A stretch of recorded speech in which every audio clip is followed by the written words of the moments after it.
Hello Stampers, Jackie Ballheis from Clomp & Stampers. I have a really fun card to share with you, but I also have lots of stamping tips that will apply to other stamping as well. We're going to talk about vellum and how to adhere it so your adhesive doesn't show, because that's always a problem. Now the vellum we're using is brand new, and it's a brand new celebration item. Celebration is still going on through the end of this month, where when you place an order of at least $50, you get to select free items from Stampin' Up! And now, for the last month in March, they've released some awesome new items that you can pick from.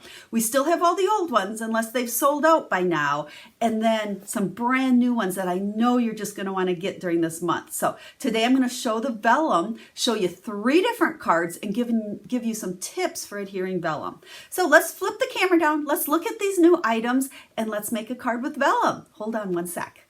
So let's take a peek at the new products that were just released for the month of March.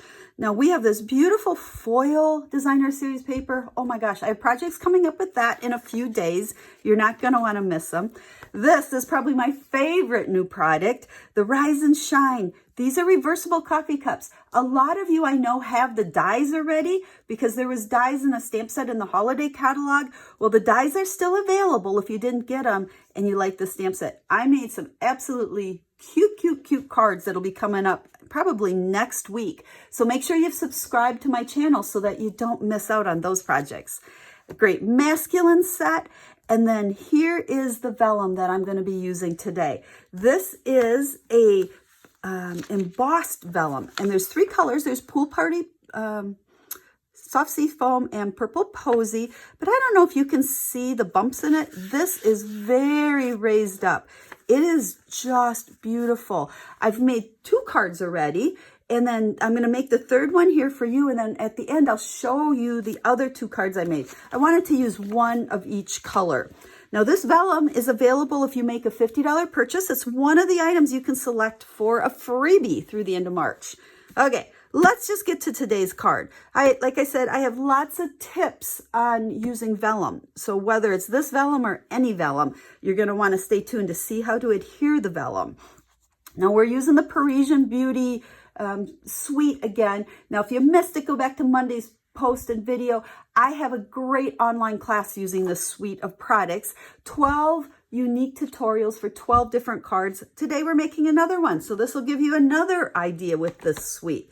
Now, I've done a lot of the work already because I wanted to keep this video short and really focus on the vellum and kind of how to put together cards.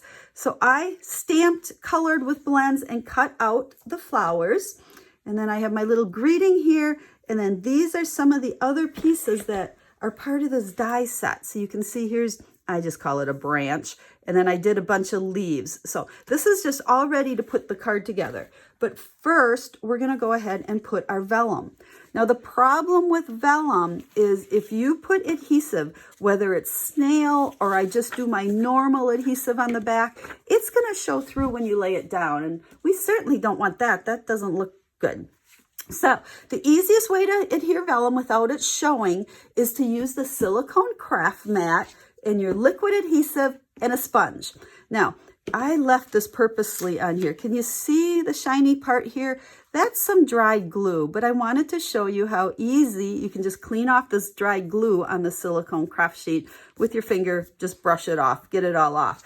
Because what we're going to do is take the liquid, we're going to squirt some right on there. And then we'll take, I just have, I don't know, it's about 1/4 of a stamping sponge.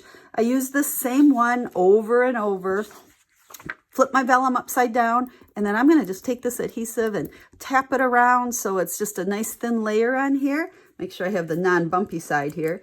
And then I'm going to just tap it all over my vellum.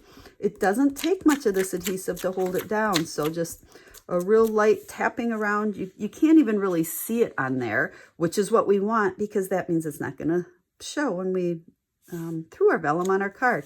And then I can just go ahead and stick that to the front of my card. No vellum. Oh, I hit a little bit on my fingers. That'll come off though. No adhesive is showing through, and now we have the front of our card with that super pretty textured vellum. Now let's set that aside. And like I said, I have all the parts and pieces here. I just want to show you how I'm going to put this card together. Now, these little branches, you know, you've seen me use Scotch tape before. To me, this is one of the critical, like I like to call it, adhesives.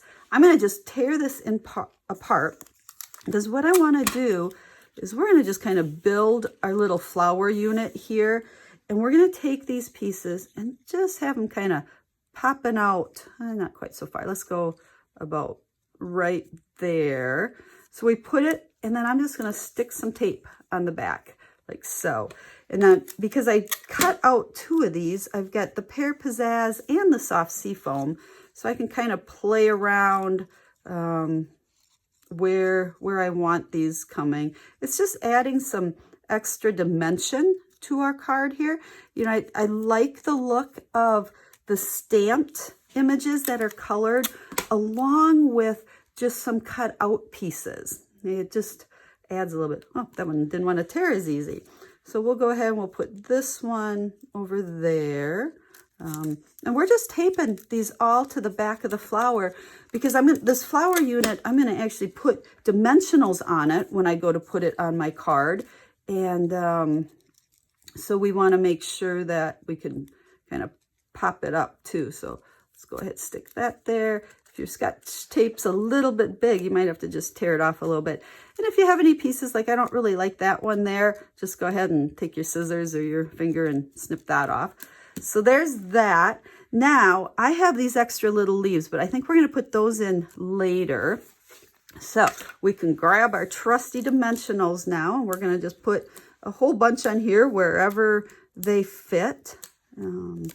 So if you need some help coloring with Stampin' Blends, go ahead and leave me a comment and I can share a different video with you. I've used them quite often. I know I've colored this image before as well. Stampin' Blends are my favorite way to color. Because you don't get funny lines. I think regular markers, you get those lines, and I'm not too fond of that. So there we go. We're going to just kind of stick this over here like so. Now, for all of these little leaves, we're going to kind of stick those in as well. I'm going to use mini dimensionals, and I always use my piercing tool. If this is the old one, now we've got the Take Your Pick tool that has a piercing end, but it works really good to pick those up with. And then we're going to just go ahead and kind of stick these leaves in here. You know, again, this is that combination of stamped leaves and some cut out and embossed. And I think it fills it in nicely and adds just kind of a different kind of dimension when you combine the 2 different kinds of elements. So let's just keep kind of sticking some of these in there. We'll do a darker one, and then let's grab a Pear Pizzazz. And I'm going to just speed up this video while I stick all of these leaves in, so you don't have to watch me do all of that. There we go. See how that just kind of fills it in really nice? And then I've already stamped and cut out You're the Joy of My Life. We can go ahead and use the full-size dimensionals on this one, and we'll pop this one up as well. So pretty simple card here. We're going to, let's see, I like to kind of overlap this a little bit over some of our stamped images. So there you go. So very simple card, just a lot of parts and pieces we put together. But look at that vellum, how it just truly makes the background so gorgeous. So let me grab the other 2 cards I made with the other 2 colors of this vellum. Here's the one with purple posy. And I couldn't help but use the poppies and kind of pull out the Highland Heather. Or we got purple posy and Highland Heather there. Again, very simple, but I think that background, it just makes it so gorgeous. And then finally, here's our soft seafoam one. And again, we colored with some blends on there. Now, I will have pictures over on the website. There'll be a link down in the video description to all of these cards. And I'll have pictures of them along with, got something on there, along with the card recipes and a list of all the supplies I used. So don't forget, you can pick up this vellum absolutely free with a $50 purchase by March 31st. or until it sells out. All the celebration items are available while supplies last. So make sure you grab this vellum. You're not going to be disappointed. It is stunning, and it helps you make quick and easy cards that are just beautiful, especially with spring coming soon. So if you have any questions, make sure to get a hold of me or leave me a comment. I love to hear from my viewers. If you like the video, make sure to share it and give me a thumbs up so I know you like the projects that I share. So until I stamp with you again, have a stamp happy day.